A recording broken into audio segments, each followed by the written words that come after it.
what do you tell people who are gearing up for Thanksgiving? Yeah, fair question.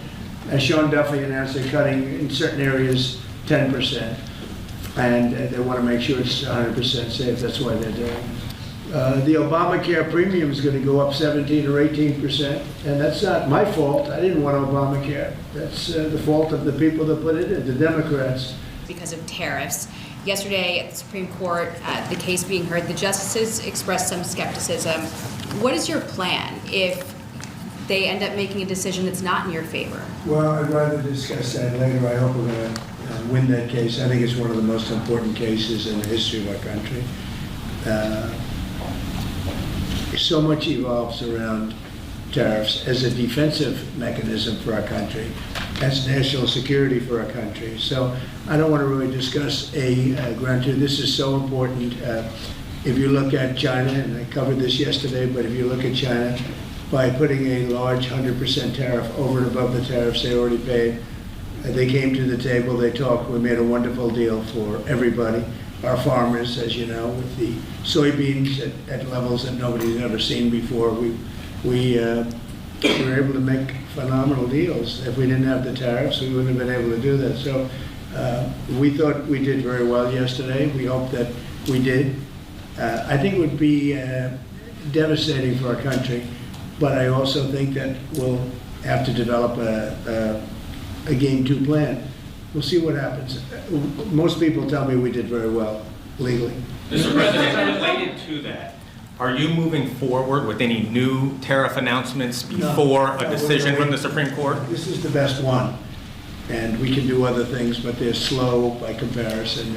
It's like as an example with the 100%, I was able to do it instantaneously when we were threatened by the rare earths, as you know, the magnets. And I did it instantaneously. It was a matter of seconds. And it was a matter of seconds that I got a phone call, let's work this out. We would have had not nearly the defense that we had. It would be a shame.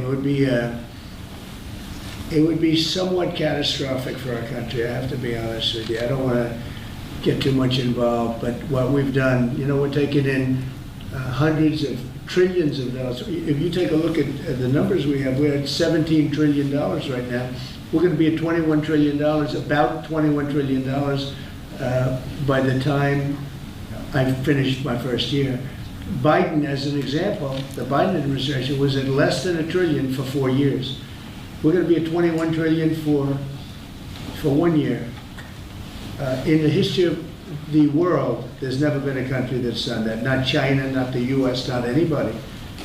And a lot of that is because of the tariffs and the fact that the president is a competent president that knows how to use them. And I use them for national defense. Of the 8 wars I ended, I would say 5 or 6 were ended because of tariffs. I'll give you an example. If you take a look at India and Pakistan, they started to fight. They're 2 nuclear nations. They were shooting each other. 8 planes were shot down. There was 7, now it was 8, because the one that was sort of shot down is now abandoned. And 8 planes were shot down. And I said, listen, if you guys are going to fight, I'm going to put tariffs on you. And they both went, they were not happy about that. And within 24 hours, I settled the war. If I didn't have tariffs, I wouldn't have been able to settle that war. So it's great national defense, and you have to be quick moving. You can't wait around for months and months while you're doing studies and you're doing all of this, or go back to Congress. Look at Congress. We can't even get a continuation from Congress. Think of that. How do you have to go back to Congress you have to do this spur of the moment? Because just so you understand, we're hit spur of the moment.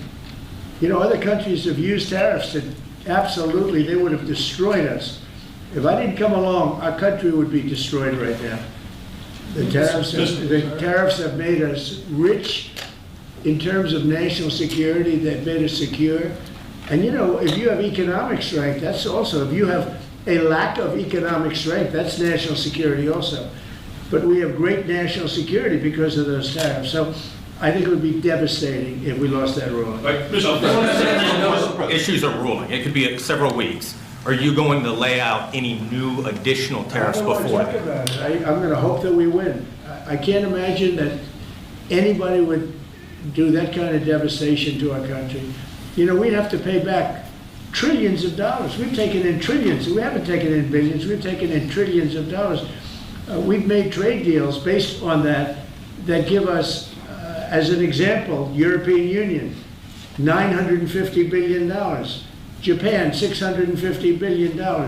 South Korea, $350 billion. Without this, we're not talking about that kind of money. And they're okay, they're satisfied, they love us, they just left. They all love us. So it's not like we're such bad people. But they were doing it to us until I came along. Now they don't do it to us, we do it to them a little bit.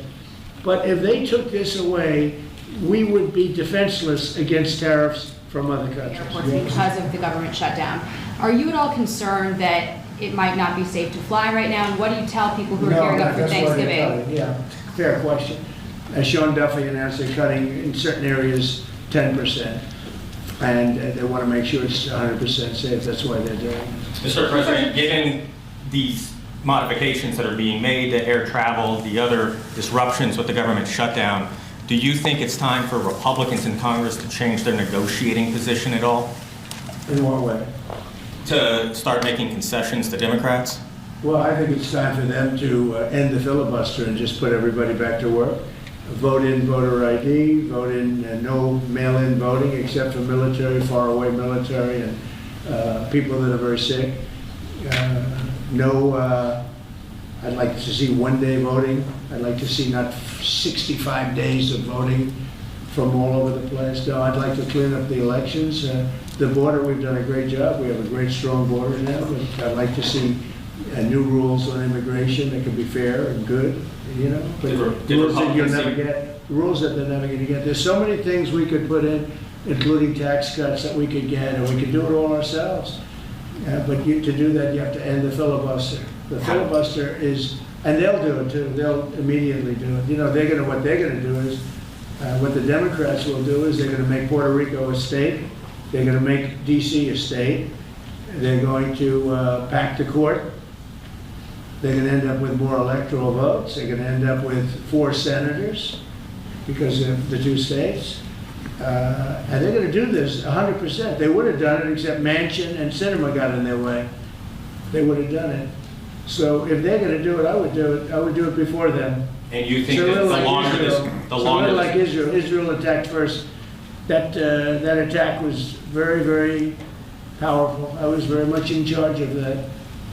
When Israel attacked Iran first, that was a great day for Israel because that attack did more damage than the rest of them put together. What I'd like to see is I'd like to see voter ID. Who wouldn't approve voter ID? The Democrats. Why wouldn't they approve it? Because they cheat. There's only one reason not. We don't have voter identification, and we should have it. If we got rid of the filibuster, in one day you'd have voter identification. The only reason they don't want it is because they cheat. Mr. President, ACA tax credits. There are some people on Republicans who would also like to see the ACA tax credits extended for middle-class folks who are buying insurance on their own. Where do you weigh in on that? Well, I don't weigh in, but we're looking at all of that right now. We're looking at all of it. There are a lot of great ideas out there, including for health care, because Obamacare is a disaster. The Obamacare premium is going to go up 17 or 18%, and that's not my fault. I didn't want Obamacare. That's the fault of the people that put it in, the Democrats. And now they want it subsidized further. But where you take it from them, you take it from a lot of other people. We could have much better health care at a much lower price.